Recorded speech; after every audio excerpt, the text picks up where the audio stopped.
Okay, before we dive into this video, I just want to give a quick shout out to the good people over at Doist, makers of Todoist and Twist. They've been fantastic to work with. I love Todoist. I am not being paid to say that. I found this product outside of this and then reached out to them. They've been great to work with. They make good products. They're good people. I think you're going to enjoy this video.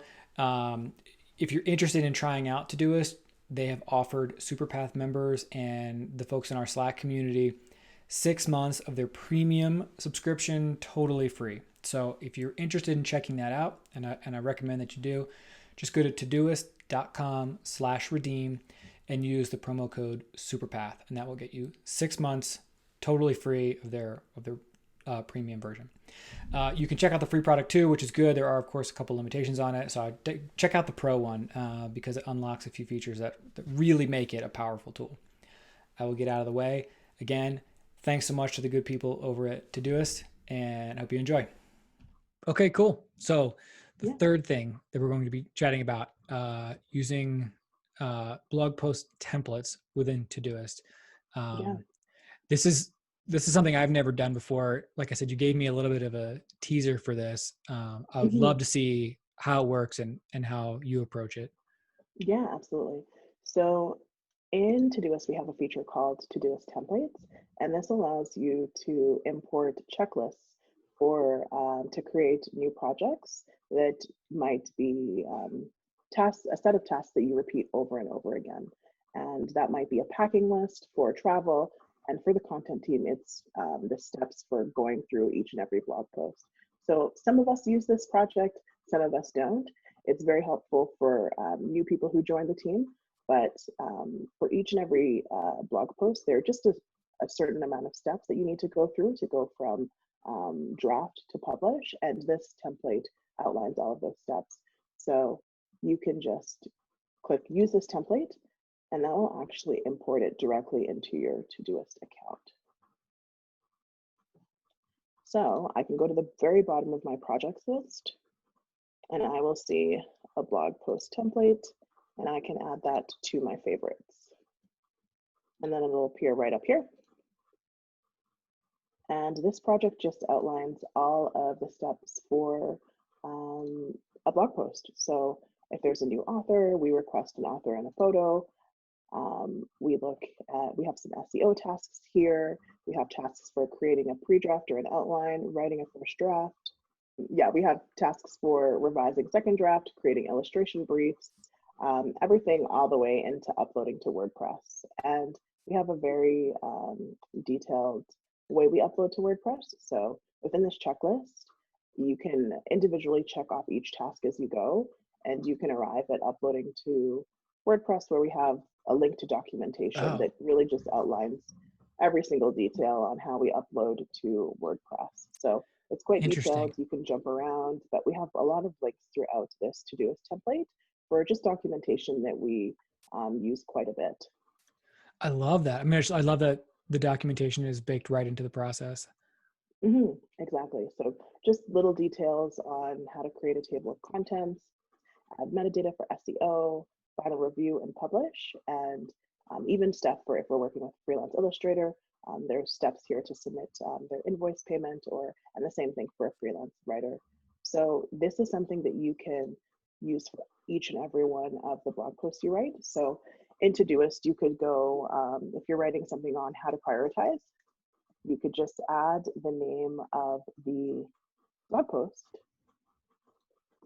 and then you have like a specific project for this, and you can duplicate it, or you can import another template that would allow you to do the same thing for a different blog post.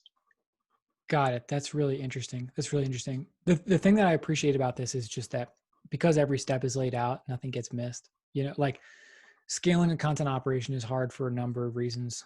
One of those reasons is that every individual piece of content is a project in and of itself with a Totally. number of steps. And if those steps get overlooked, especially if they get overlooked over and over and over again, you don't hmm capture the full value of each piece that's published.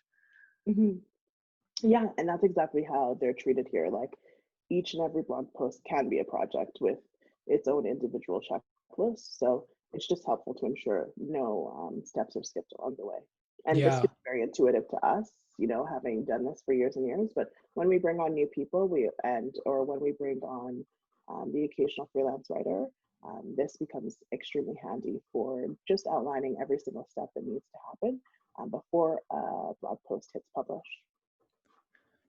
Does does the person who is responsible for writing the article also manage this, or is this like, you know, if maybe for a freelance writer, for example, I'm assuming they would manage, like, would someone else use this as the template to keep track to make sure everything's happening for the piece that somebody else is writing?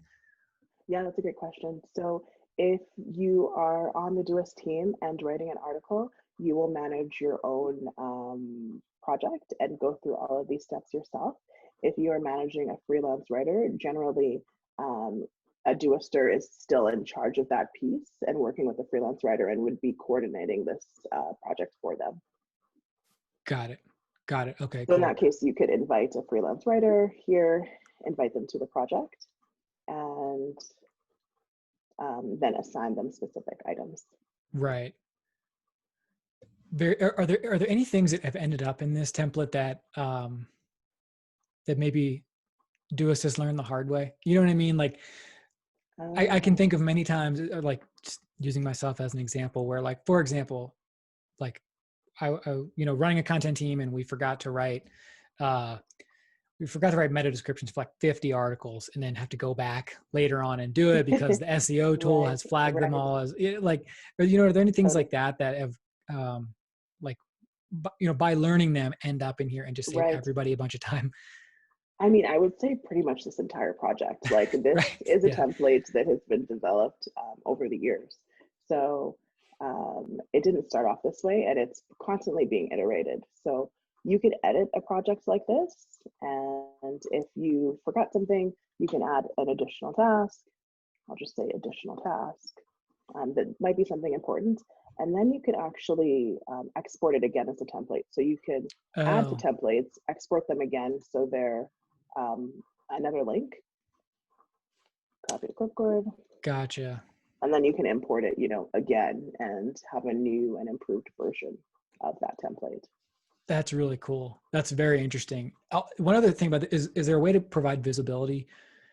Say you have an editor in chief Mhm. who is responsible for kind of project management for a team of writers. Could they have Right. visibility into each individual writer's templates?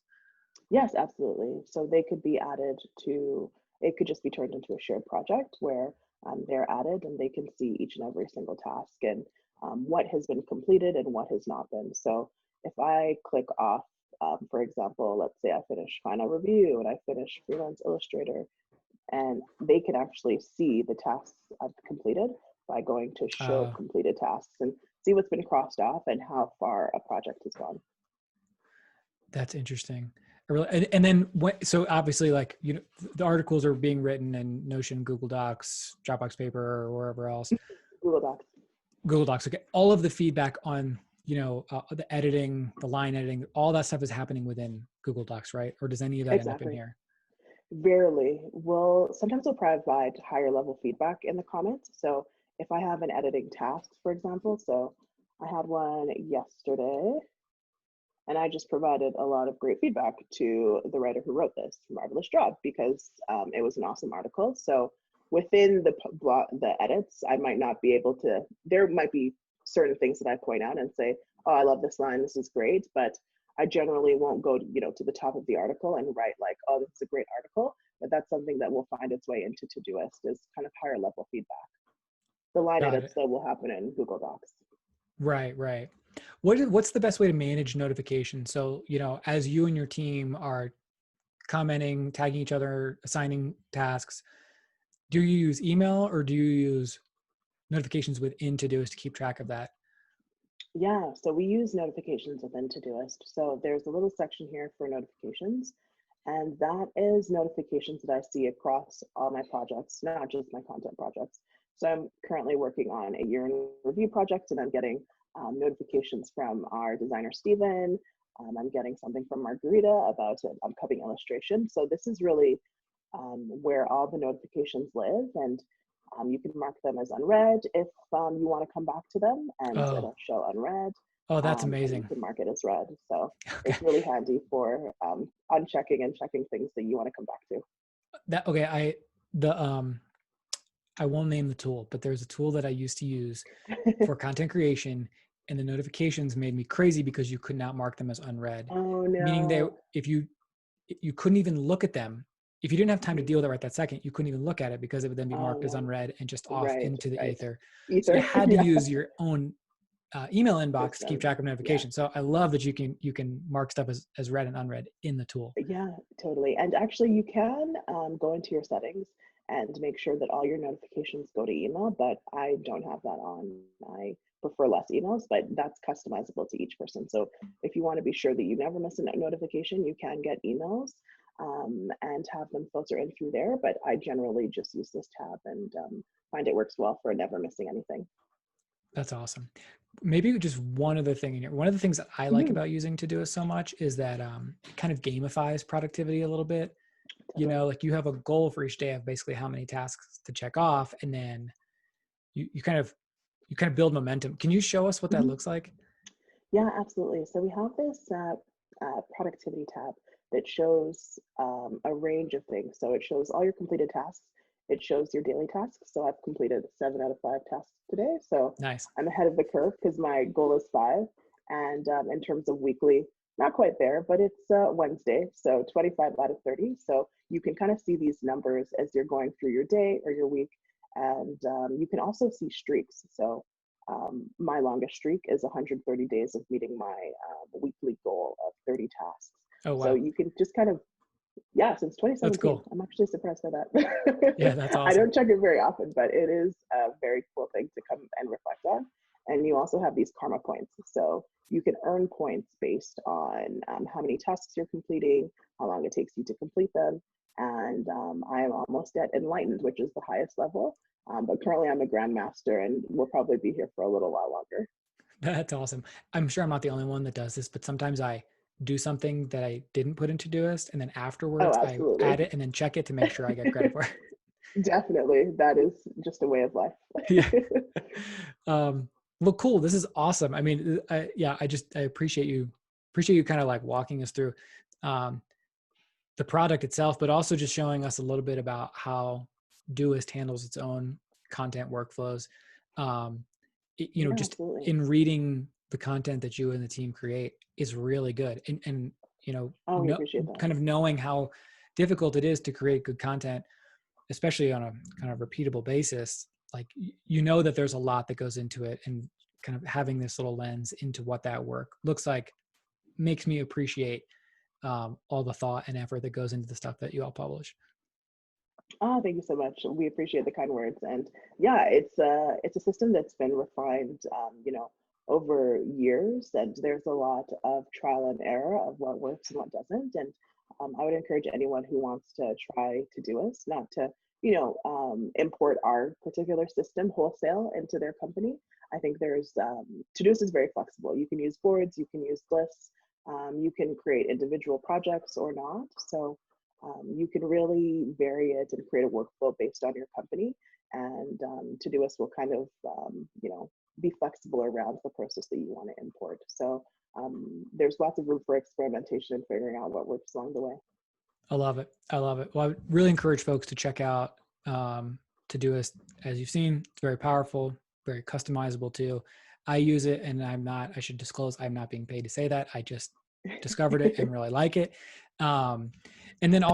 also Twist, check out Twist. We didn't really talk too much about that today. But if Slack is not working for your team, and whether you're willing to admit it or not, it doesn't work for a lot of teams, potentially a great alternative to check out. So yeah, so Yeah, thank thank you you. I for that. appreciate it. Yeah, thanks for having me. I appreciate it. Okay, there you have it. Again, thank you so much to the good folks over at Todoist. And just as a reminder, if you want to check out their premium version for free for 6 months, just go to todoist.com/redeem and use the promo code SUPERPATH. Thanks so much for watching, and take care.